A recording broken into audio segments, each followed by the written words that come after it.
E, gente, antes desse vídeo de hoje, eu queria pedir que você, além de se inscrever no canal, compartilhe nossos vídeos com outros colegas nas suas redes sociais e peça que eles também se inscrevam nesse canal.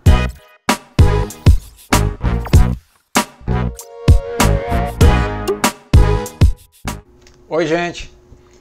Esse final de semana eu estava me recuperando de um pequeno procedimento cirúrgico, nada muito complexo, mas eu aproveitei para dar uma olhada nos vídeos de alguns colegas e me chamou muito a atenção um vídeo do economista Eduardo Moreira, e esse vídeo inclusive foi comentado por um filósofo que também eu acompanho, que é o Paulo Giraldelli, né?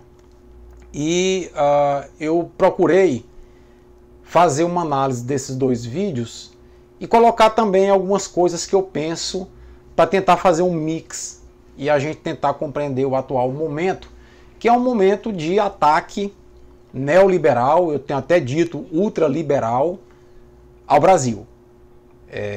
Esse momento é um momento difícil, é um momento em que o governo se une ao capital para promover perda de direitos dos trabalhadores, dificuldade de acesso à Seguridade Social, na verdade um desmonte da Seguridade Social.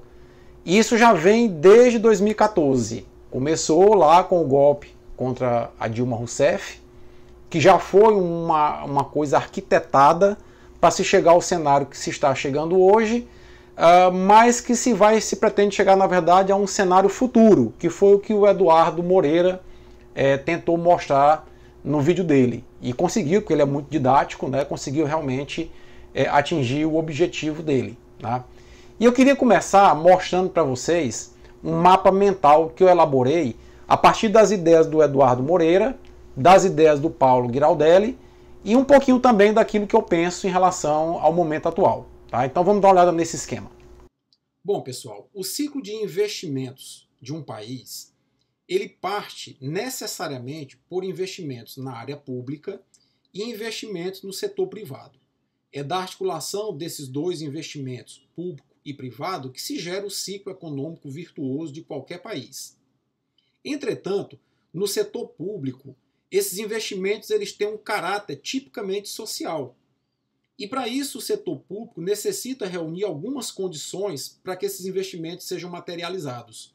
O Estado tem que ser socialmente responsável, o Estado tem que ser economicamente responsável e para isso tem que ser fiscalmente eficiente.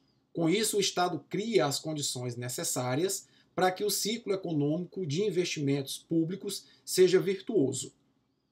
No setor privado, há também um papel do investimento no que diz respeito ao papel capital, porque o elemento privado ele visa o lucro, isso é óbvio, mas não resta a menor dúvida que esse investimento do setor privado também tem um aspecto social, na medida em que ele gera emprego, ele gera encargos, que vão alimentar, inclusive, o setor público em suas políticas. Para isso, o setor privado também, igualmente, necessita de condições para virtualizar esse ciclo econômico, que seriam as condições econômicas favoráveis no país de investimento, as condições fiscais favoráveis para estimular uma competitividade maior nesse setor privado e um baixo nível de risco. Ninguém é louco de estar investindo seu capital privado em países com elevado risco a esse investimento. Então, em linhas gerais, é isso que a gente pode captar e depreender do que faz o ciclo econômico de um país ser virtuoso. O ideal, ou idealmente, seria a interação desse setor privado com o setor público, né, atuando no sentido de estimular a movimentação econômica, aumentando a geração de emprego, aumentando a arrecadação de impostos por parte do setor público na medida em que a economia está aquecida, e o setor público, com esses impostos aumentados, faz inclusive com que o setor consiga otimizar as políticas sociais. Bom, mas vamos avançar. Um outro ponto importante que eu queria colocar, aí vem como se fabricar uma crise e se lucrar com essa crise. Então, o setor privado, ele se articula com o Estado neoliberal, que é o Estado que está implantado no Brasil desde o golpe da presidente Dilma, né, já com Michel Temer, quem não lembra lá daquela PEC da morte, ou PEC da maldade, ou a PEC do fim do mundo, que foi a PEC 95, né, que limitou os gastos e os investimentos estatais por 20 anos. Tá? Bom, então o setor privado se articula com o Estado liberal e juntos fazem um pacto de diminuir os investimentos, criando na população a sensação de que é necessário se fazer ajuste na economia. Esses ajustes, entendam, ele parte necessariamente por uma flexibilização das normas. É o desmonte da Seguridade Social com a atual reforma que foi aprovada na Câmara e está hoje no Senado. É o desmonte das leis trabalhistas historicamente conquistadas, que já começou no Michel Temer com a reforma trabalhista, com a promessa de gerar emprego e não gerou.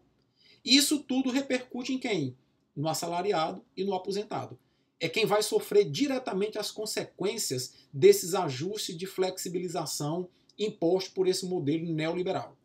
Bom, paralelo a isso, interessa ao setor privado, além de desonerar a folha, além de baratear o custo da mão de obra, interessa a esse setor privado diminuir o pagamento de impostos. E aí vem a reforma fiscal que já está sendo prometida pelo governo e pelo ministro Paulo Guedes. Com isso, alavanca-se o ganho, o lucro do setor privado, que passa a pagar menos sobre a folha, barateia, inclusive, o custo da mão de obra, paga menos imposto, sem investir um único centavo. Perceba que não houve investimento aqui. Na verdade, foi um desinvestimento, criando essa pressão para que se façam esses ajustes, e aí, sem investir um centavo, o setor privado aumenta o seu lucro rapidamente. Só que isso não vai resolver o problema da economia. O que é que vai acontecer? Não vai aumentar emprego, vai diminuir o salário das pessoas, vai precarizar a mão de obra, diminuir o valor da mão de obra, e o setor privado vai aumentar o seu lucro. Mais à frente, o setor privado diz, nós temos que avançar mais ainda. E esse avançar mais ainda significa, com a Seguridade Social desmontada, com o assalariado cada vez mais com a sua condição precarizada, as leis trabalhistas desmontadas, devido a essa flexibilização, o foco agora fica a reforma fiscal. Com isso, aumenta mais ainda a margem de lucro das empresas e o governo neoliberal começa então a alimentar essas empresas a partir de empréstimos e concessões e benefícios. Então, gente, esses mapas mentais que eu mostrei aqui foi só o professor Paulo Henrique entrando em ação para tentar criar um esquema que facilite a compreensão e a visualização, porque eu sou muito visual também. Mas deixa claro o seguinte, que, na verdade, essa crise ela é uma crise criada artificialmente a partir do momento em que o setor privado retrai os investimentos. Se o setor privado não investe, ele não gera impostos, não contribui para o aumento do PIB, e aí o governo, alinhado ao setor privado, faz o quê? A mesma coisa. Nós não temos dinheiro. Esse é o discurso. Só que se você entrar no site do impostômetro que eu vou pôr aqui, o Brasil só em 2019 já arrecadou até agora quase 1,7 trilhões de reais em imposto. É um recorde histórico. Então, como não tem dinheiro? Não tem dinheiro para combater o incêndio da Amazônia, não tem dinheiro para educação, corta-se bolsas, não tem dinheiro para investimento em infraestrutura. Na verdade, isso é um terror que está sendo criado pelo Ministério da Economia para, junto com o setor privado, dizer nós estamos em crise, as reformas são necessárias. Ou a gente faz as reformas ou o Brasil vai à falência. E aí se cria o pano de fundo para se justificar o desmonte da Seguridade Social, porque a Previdência ela não foi reformada, ela foi desmontada. Por todos os vídeos que nós já mostramos aqui, as pessoas mais humildes não terão direito à aposentadoria nesse país. Já se mudou as leis trabalhistas com a promessa de aumentar emprego. Aumentou foi o desemprego.